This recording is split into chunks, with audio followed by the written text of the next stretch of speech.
Este programa es una producción de Se Habla Media.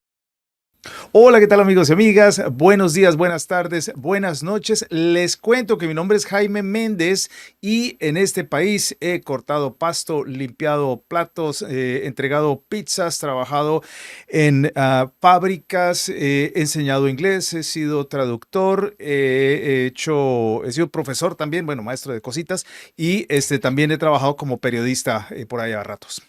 ¿Y Bueno, tú? y yo soy Diana Oliveros y a mí me toca escuchar todas las historias de cada uno de los trabajos que ha hecho Jaime Méndez, generalmente en las tardes, noches o los fines de semana cuando estamos platicando. Se me olvidó decir actor también. He hecho muchas cosas en este país y es lo que es el camino por el que pasa la gran mayoría de los inmigrantes que venimos a este país. Es que hacemos un montón de cosas que no necesariamente era a lo que nos dedicábamos. Bueno, yo llegué joven, no me dedicaba a nada, me dedicaba a rumbear. Eso también lo he hecho, pero no me ha pagado. Las cosas que más ha tenido Jaime han sido mudanzas, trabajos y esposas, en ese orden. Bueno, no le pegue al perro. Pero es el tema de hoy. Vamos a estar hablando acerca de toda la cantidad de trabajos que hacemos los latinos cuando cuando venimos a este país, la cantidad de cosas por las que tenemos que pasar, hasta que en la gran mayoría de los casos, diría yo, damos con lo que es, ¿no? Después de un tiempito, damos con lo que es, ya sea porque lo que es lo que, esto ya hemos hablado antes, sea el talento lo que te apasiona, o lo que es lo que te paga las cuentas y es un trabajo estable. Sí, correctamente. También cuando me preguntan sobre mi trayectoria profesional, es difícil. Yo veo que hay gente que desde pequeños saben, así en secundaria, en preparatoria, ya saben exactamente qué es a lo que se van a dedicar el resto de su vida y a eso se dedican el resto de su vida. En mi caso no fue así, no fue un camino tan sencillo. Creo que la mayoría, tu caso es la mayoría. Sí, yo quería hacer miles de cosas y en el momento en el que tenía que escoger mi carrera, yo estaba indecisa entre estudiar física y relaciones internacionales. Así es. Entonces, así de relacionada una cosa con la otra. Física, relaciones internacionales, Física, pegadito. Bueno, yo relaciones era entre internacionales. payaso y administración de empresas. Eso alcancé a llegar a considerar las dos. Todavía estoy considerando una de las dos. Yo les dejo ahí, ustedes adivinen cuál. Y bueno, no me ha tocado cambiar tanto de cosas, pero sí en algún momento trabajé en un partido político, después estuve involucrada en el Instituto Federal Electoral en México, después hice investigación en cosas de derechos humanos, después fui recepcionista, después fui recepcionista premium. Que ya no es lo mismo que recepcionista, es recepcionista premium. Bueno, pero un momento, atención. Todos esos trabajos los hiciste en México mientras ibas encontrando dónde encajabas. El caso tuyo es un caso, yo digo, muy inusual porque a menos de que la gente que llega pues, por trabajo, que fue el caso tuyo, pues ahí se quedan, casi siempre se quedan ahí, ¿no? Hasta que ya dice, pues, se terminó el trabajo y de pronto cambian de profesión. Exactamente, cuando uno llega con trabajo a Estados Unidos, pues bueno, ya el caminito ya está un poco más claro, y digo un poco, ¿no? Porque yo llegué pues haciendo diplomacia aquí en Seattle y ahorita estamos haciendo medios de comunicación, entonces también la vida va cambiando y pues uno nunca sabe qué giro va a tomar. Pero pues ese es precisamente el tema de hoy y es platicar sobre a qué nos dedicamos los latinos en esta región, en Seattle, pero también en general en los Estados Unidos, ¿no? Creo que todo el mundo tenemos una idea, una noción, hay varios estereotipos. ¿Hasta qué punto el estereotipo es cierto o no es cierto? Eso es lo que vamos a estar platicando hoy. Sí, Diana, cuéntame, ¿cuáles son las profesiones más comunes de los inmigrantes latinos en este caso, ¿no? Porque atención, hay una cuestión muy interesante y es que dependiendo de diferentes orígenes, grupos étnicos, hay profesiones en las que se destaca más gente de un país que de otro y son a veces profesiones muy distintas, ¿no? Y también depende de donde estén viviendo. Y bueno, vamos a dar unos ejemplos de eso, pero tú que has estudiado mucho el tema, entonces cuéntame, ¿qué es lo que hacemos los latinos con más frecuencia? ¿Cuál crees que es el área en donde hay más latinos en la fuerza laboral? Yo diría que en lo de restaurantes, trabajo voy a ser específico, o sea, el servicio al cliente, pero voy a decir específicamente en restaurantes. Y lo pongo por el ejemplo de Seattle. Está en el top 5, pero es como el número 4, me parece. Caramba, construcción. Construcción es el número 3. Caramba. No es cierto, 2. Jardinería. ¿Sí? ¿Sí? Bueno, más o menos. No, mira, no realmente. No. O sea, más o Me menos retracto. un poco, no tiene idea. El primer lugar es el trabajo de campo. Granjas, agricultura, ganadería y pesca. De todos los Estados Unidos, de toda la gente que trabaja en esa industria, el 32% somos los latinos. Entonces, ese es el área. Wow. Claro, entonces Uno de cuando, cada tres. exactamente, cuando escuchamos eso de que los trabajadores, los campesinos latinos son los que nos traen, hacen posible que tengamos comida en la mesa, Es pues verdad. es cierto, ¿no? Bueno, y hay una gran razón porque es un trabajo tan difícil Ujú, y ujú, desafortunadamente tampoco ha valorado en este momento, ujú. bueno, todos los trabajos de los latinos, los inmigrantes tampoco valorado en los Estados Unidos en este preciso instante, pero sí tiene todo el sentido del mundo. Mira, Sí, ¿por qué sí, no sí, se me... sí. Claro que yo estaba, claro, yo estoy juzgando en los alrededores, ¿no? Donde Ah, bueno, vivimos este es a nosotros, nivel nacional. y Ujú, también que en ujú. el área de Seattle, el que le llaman el Puget Sound, Sí, pues claro. no hay tantas granjas, entonces la mayoría de latinos que veo es o en los restaurantes, no importa si el restaurante es japonés, si hay un latino en la cocina, la comida es buena. Yo siempre me baso en eso cuando voy a ir a un restaurante. Y el área de la atención también, etcétera. Y la construcción, ¿no? Que es donde construcción, jardinería. Sí, claro, obviamente en Seattle, que es una zona más urbana, pues es mucho más común Ujú, encontrarnos en los servicios sí. hospitalarios, restaurantes, hoteles, pero bueno, restaurantes, como tú dices, Ujú, ujú, y construcción. A nivel nacional, bueno, es agricultura y ganadería. El segundo lugar, construcción. ujú. Agricultura, eh, ganaderías ajá, también. ajá. La pesca, mira que no se me había ocurrido, Pesca, sí, claro. pero por ejemplo, Toda la gente que se va a Alaska a pescar. Alaska es un eh, trabajo bien duro. sí, sí, sí, sí, sí. Desde Seattle, ¿no? Ujú, Y también preparación de comida y servicios hospitalarios. ujú, ujú. Y transportación de materiales. Transportación. Transportación y transportación de materiales, esa es Wow, otra área. interesante. Y las áreas en donde menos estamos representados, A ver, espera, porque esa también es una buena pregunta de a ver, trivia. ¿en dónde No crees? estamos representados en la NASA, en trabajos aeroespaciales. Mm, Bueno, a ver, aquí una cosa, La política. es que no, la tabla que tengo es de, Ah, es de ocupaciones en las que no se necesita como educación formal, ¿no? Entonces, bueno, ya ahora sí. sí, sí, sí, sí. Entonces yo diría conductor de taxi. Ah, no, porque ya casi no hay conductores de taxi. No. Y sí, sí hay muchos latinos ahora en Uber, en DoorDash, en Amazon Delivery, todo ese tipo. Hay muchos, muchos hispanos ahora. Este, manufactura. No, No, no, no. bueno, entonces En dígame, la ya que me rindo, menos me rindo. es en el área de salud. En el área de No me salud es digas. donde solamente 12% es la población latina.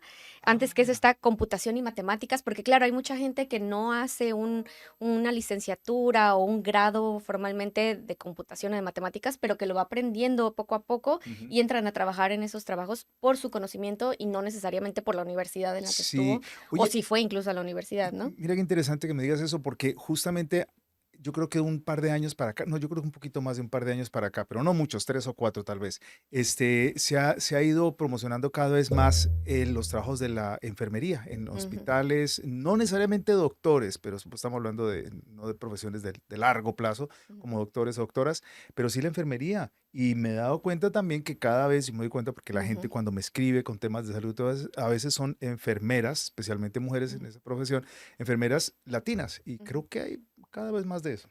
Bueno, y también salud pública y las Ujú. diferentes ocupaciones que hay en torno a la salud, que pues sí, que no, porque para enfermera sí se necesita una carrera de universidad, ¿no? Claro, sí. Para enfermería y para doctor. Ajá. Pero hay un montón de otras ocupaciones en el área de salud que las pueden obtener con certificados, con Sí. experiencia, avalando experiencia, etcétera, ¿no? Y también yo creo que eso va cambiando un poquito a medida que va avanzando el tiempo, ¿no? La primera generación, pues veníamos a las que sea, ¿no? A las que paguen las cuentas, ¿no? Entonces le Ujú, caíamos a lo que fuera y ya después de un tiempo ya empezábamos, como decíamos, a encarrilarnos en lo que es.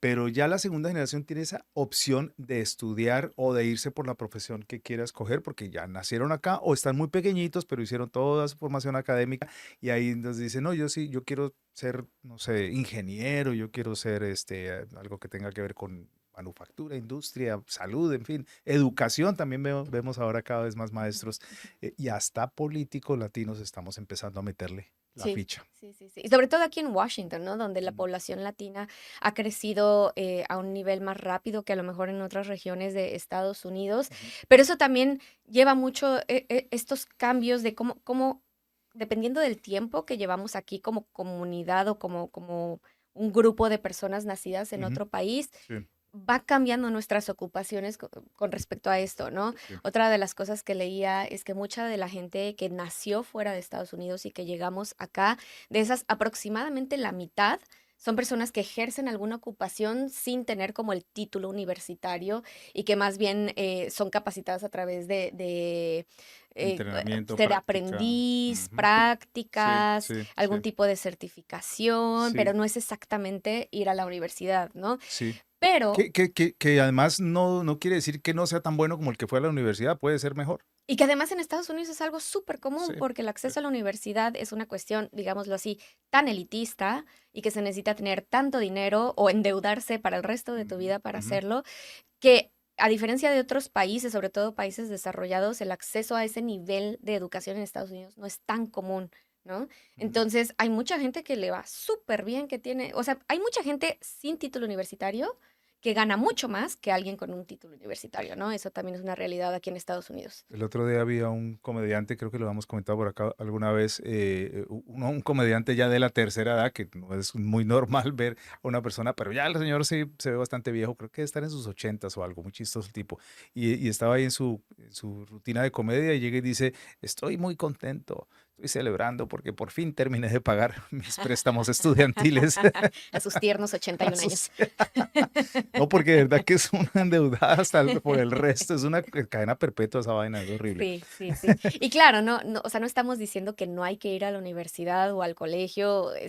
Si ustedes tienen la oportunidad de hacerlo, háganlo porque es una Sí. experiencia mucho más allá del diploma que les puedan dar al final, ¿no? Y abre puertas y también sabemos que hay oportunidades de, de ayuda financiera, que a veces es una inversión, en el caso mío, por ejemplo, y mucha gente que yo conozco, fue una inversión que yo tuve que sacar préstamos, pero los terminé de pagar, claro, era una época en donde era un poquito más económico y también trabajé durante todo el tiempo que estudié, entonces no tuve que pagar toda la universidad con préstamos, sino que pagué una partecita con préstamo y la otra. Entonces sí, sí se vale, sí se puede hacer. Pero yo tengo una pregunta para ti. Eh, ¿Por qué hay una razón por la que nos dedicamos a esos trabajos de la lista que tú diste, los más comunes? Tiene que haber una razón, ¿no? O más de una razón. ¿Por qué nos dedicamos específicamente a esos trabajos y no a otros? La verdad es que no tengo una respuesta, o sea, seguramente debe haber estudios de por qué, pero no los conozco.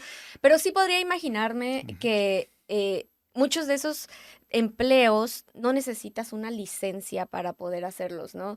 Y ahí ujú, era algo importante que ujú. quería decir. De esas personas que no están trabajando en Estados Unidos con un título oficial universitario, no quiere decir que no hayan estudiado anteriormente, ¿no? Totalmente. Están todos esos casos Sí, de que la revalidación de lo que uno estudia en México, en Colombia, en Guatemala, a uno no se lo hacen válido aquí en Estados Unidos, correcto. ¿no? El Entonces tema ya de te medicina. consideran que no tienes un título universitario, aunque Correcto. probablemente hasta tu formación allá haya sido Sí. mejor de la que hubieras podido tener aquí. Cuando trabajé como coordinador de centro de trabajadores en Casa Latina, el primero que hubo allá en la avenida Western en Seattle, para quienes conocen la ciudad, me acuerdo que llegaba gente, la gran mayoría de la gente que llegaba era gente que no tenía un título universitario y de hecho la mayoría tampoco tenía un título de high school, de, ¿cómo se llama?, de preparatoria. Preparatoria. Tenía estudios hasta cierto punto, algunos sí, otros no, pero me acuerdo que en más de una ocasión me llegó gente profesional y me acuerdo un caso muy específico de un señor peruano que me dijo, se me acercó y me dijo,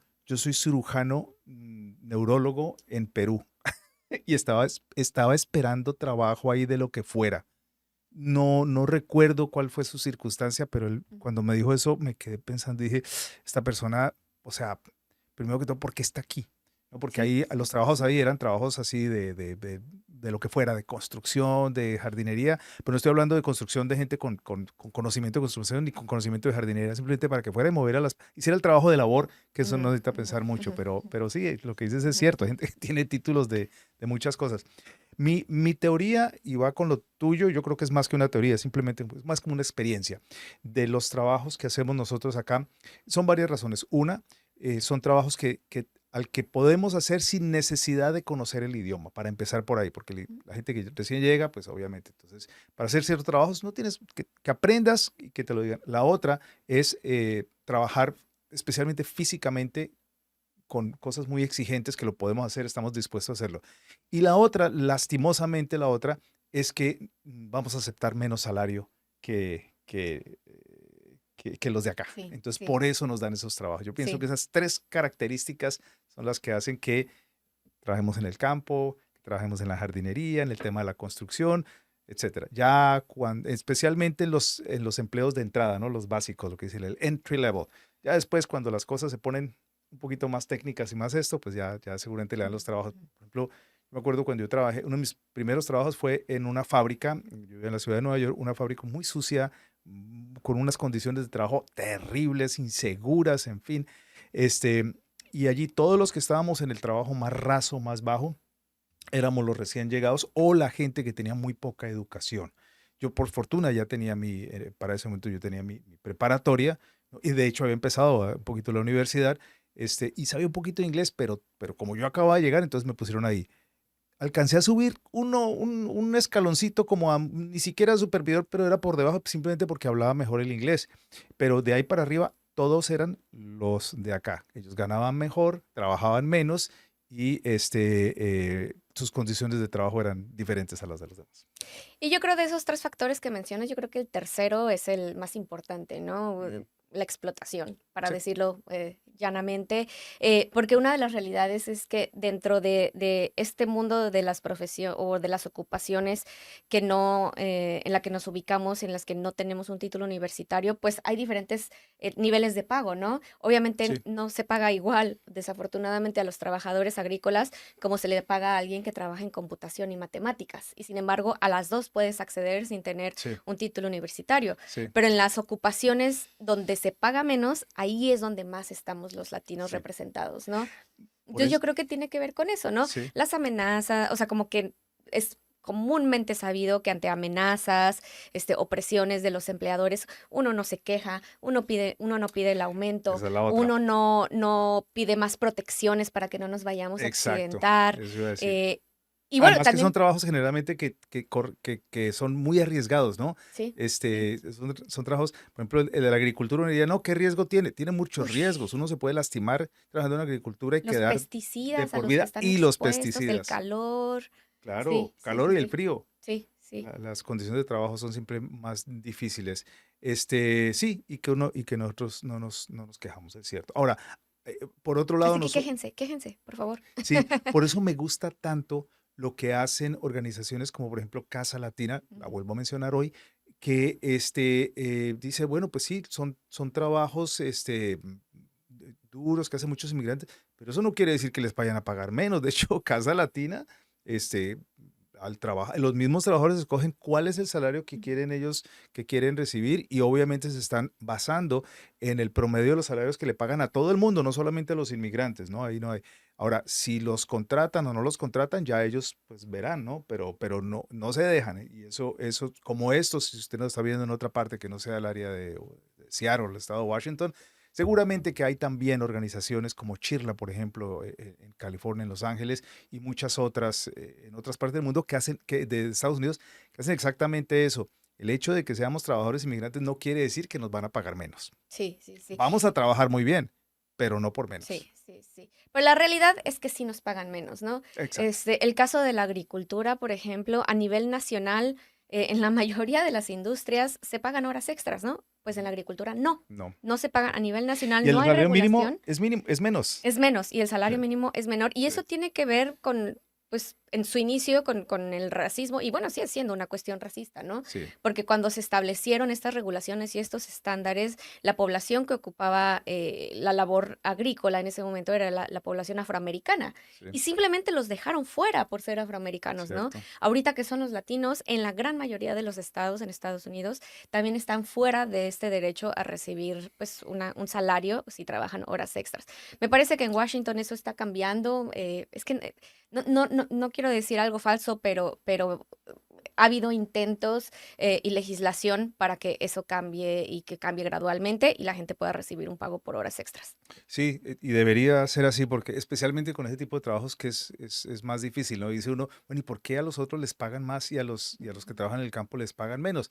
Es muy fácil, por la representación que tiene la gente que trabaja en el campo, que no es la misma representación, la misma fuerza, la misma influencia con los políticos que tienen Ujú. las personas de otras ramas. Eso está cambiando, a mí me sorprende todavía que a los trabajadores del campo les paguen menos. Eso es, obviamente les pagan menos porque los dueños de las granjas tienen tanto poder político que ellos deciden No, pues el salario mínimo es para todo el mundo válido, excepto para los trabajos del campo. Para ellos es menos porque nosotros decimos que así es. Claro, y ellos Ahora, meten dinero de cabildeo para eh, definir cómo sí, se hace, o sea, existe la ley, ¿no? Pero luego hay que aplicarla y para aplicarla se tienen que definir reglamentos, manuales de operación, etcétera. ujú, Y meten una cantidad de dinero para asegurarse que al momento de sí. aplicarlo, las agencias que están encargadas de hacerlo no tengan las posibilidades reales de aplicar castigos si es que no se cumple la ley. Pero también tengo que decir algo por el lado, o sea, los argumentos que he escuchado de los dueños de las granjas, ¿no? Ahora, una cosa es los dueños de las granjas, otra cosa son los dueños del negocio de la comida, porque es que esos son, hay muchos, si hay malos en este paseo, no son necesariamente los dueños de la granja, son los dueños del negocio de la comida, ¿no? Ujú. Las grandes compañías que son las que obligan a veces a los dueños de las granjas a trabajar de una manera, a hacer las cosas como ellos dicen, o si no, no les compran nada. Pero los dueños de las granjas dije, es que si les tenemos que pagar más a los trabajadores del campo, todos los costos se nos van a subir. Una, nos arriesgamos a que nosotros no podamos producir lo que queremos producir porque nos vamos a quebrar. Dos, la comida, los productos alimenticios van a ser más caros. Ese es el argumento que ellos están dando. Y como muchos de Ujú. ellos, no sé si la mayoría realmente, pero muchos de ellos en todo el país, y no solamente estamos hablando de los que siembran papa, o bueno, aquí no siembran papa, pero los espárragos y el higo y no sé, sino también lo de los animales, ¿no? La industria de los pollos y la comida y de los huevos, etcétera, todo eso. A ellos les compran las grandes compañías, como el famoso, ¿no? El Monsanto y no sé qué otra cosa, que tienen el control de cómo se siembran las cosas y Oh, cómo se ese es otro maneja. tema tremendo, sí, sí, sí. Ellos son los que están haciendo el gran billete y ellos son los que ahí sí tienen el poder del cabildeo y las leyes no van a cambiar si ellos no quieren que cambien. Pues digamos que en la cadena alimenticia, pues sí, los trabajadores agrícolas terminan estando en el eslabón más débil, Ujú, desafortunadamente. Pero sí. por eso precisamente el trabajo que han hecho, como ya lo decíamos en capítulos anteriores, ¿no? Gente como Dolores Huerta, César Chávez, Ujú. el Sindicato de Trabajadores Agrícolas. Guadalupe Gamboa, un saludo aquí Aquí en desde Washington, Washington. Familias Unidas, este sindicato que es de aquí, de Sí, Washington, apareció en los condados de Skagit, Whatcom, son muy organizados. Y aparte, no siempre entre ellos, entre los sindicatos, no siempre están de acuerdo. Me ha tocado, en sí, la pandemia, me acuerdo, hubo diferentes aspectos en los que no, las posiciones no necesariamente eran coincidentes, pero es bien importante que existan este tipo de organización en la agricultura y en cualquier otro sector, ¿no? sí, y no quiero terminar con una nota triste de que pues así es la cosa y así se va a quedar, porque así no se va a quedar. Como otra vez volvemos a lo de que a medida de que hay nuevas generaciones, ya que ya no son inmigrantes, bueno, puede que hayan sido inmigrantes que vinieron muy pequeños o nacieron en este país, pero son hijos de inmigrantes, las cosas van cambiando y uno las empieza a ver en otros estados donde ya hay, digamos, una generación más vieja que la nuestra, que aquí, porque en el estado de Washington todavía la Somos muy comunidad. nuevos todavía. Sí, sí, los de la vieja escuela, los que vinieron en los 60s y en los 70s, son muy poquitos. La gran mayoría de la gente llegó aquí en los 90s, final de los 90, entonces todavía estamos los de esa primera generación y ahora vienen detrás los de la segunda generación. Ellos de la segunda generación ya no necesariamente van a hacer ese tipo de trabajo y si lo están haciendo o si están haciendo un trabajo que tenga algún tipo de influencia, seguramente que van a pensar las cosas de una manera distinta. Tiene una perspectiva de que mi Ujú. papá, yo conozco mucha gente que dice, mi papá creció en el campo. Ellos son y ellas son profesionales que dicen, vamos a cambiar para que no los vayan a explotar a los que vienen detrás de ellos. Sí, sí, sí, ese relevo generacional va a estar Eso. muy interesante. Vamos a ver cómo funciona, ¿no? Aquí en Washington en los próximos 20, 30, 40 años. Si sigue llegando gente nueva a llenar esas posiciones, pues bueno, ahí se mantendrá el motor económico, porque finalmente, pues todo el mundo habla de Starbucks, no, perdón, de Amazon, de Microsoft, de las grandes empresas de tecnología que son el motor de Washington. Ojo, pero también la agricultura Ah, no, claro. o sea, hay dos motores, uno es la tecnología, otro es la agricultura del estado de Washington. ¿Y, y qué va a pasar cuando, como dices, Jaime, los hijos de quienes están trabajando ahorita el campo, ellos ya están estudiando, ellos ya están yendo a la universidad, ellos ya están buscando otro tipo de ocupaciones? Entonces, ¿quién va a trabajar en el campo? ¿Va a ser gente que siga llegando? Eh, Pero ¿y si ya no llega más gente, ya, si ya, continúa la tendencia como está hasta ahorita, ya lo han, quién va a int- trabajar el campo? ya lo han intentado con ciudadanos de los Estados Unidos, especialmente con afroamericanos, donde una época se hizo mucha propaganda para que fueran a trabajar en el campo. Ay, Y al otro ajá. dijeron, no, hombre, eso no es para mí. Y eso va a seguir pasando, o sea, Sí. y la inteligencia artificial podrá hacer muchas cosas, pero le apuesto que no le va a recoger y le va a pelar una cebolla, se lo apuesto, o una manzana de un árbol, a que una inteligencia artificial no la baja. Y han tratado de ser máquinas y no han podido Sí, todavía. sí, sí. No, no, Sí, de hecho, somos irreemplazables. justo estaba escuchando que los trabajadores agrícolas son de los últimos en que podrían ser reemplazados por inteligencia Ahí artificial. vamos a acabar todos. Bueno. Interesante. Bueno, ahí está, cuéntenos qué opinas de esto, sobre las profesiones que hacemos los inmigrantes en este país y ¿qué te ha tocado hacer a ti también? Porque esa creo que es otra buena pregunta. Y si, cuéntanos a qué te dedicas y si no te gusta lo que te dedicas, a qué te gustaría dedicarte. Bueno, hasta la Muchas próxima. gracias por acompañarnos. Se habla podcast, extraído hoy por El programa de asistencia de cuidado infantil de Seattle te ayuda a pagar por el cuidado de tus niños. Milltown Credit Union, tu alternativa confiable a los bancos tradicionales. Comcast, comprometido con el avance de la equidad digital en Washington por más de 10 años. Bibliotecas Snow Isle, donde tu credencial de biblioteca también es una laptop con acceso a Internet. Servicios inmobiliarios Davaso, propiedades en Yucatán y la Riviera Maya. Manda un WhatsApp al número en pantalla.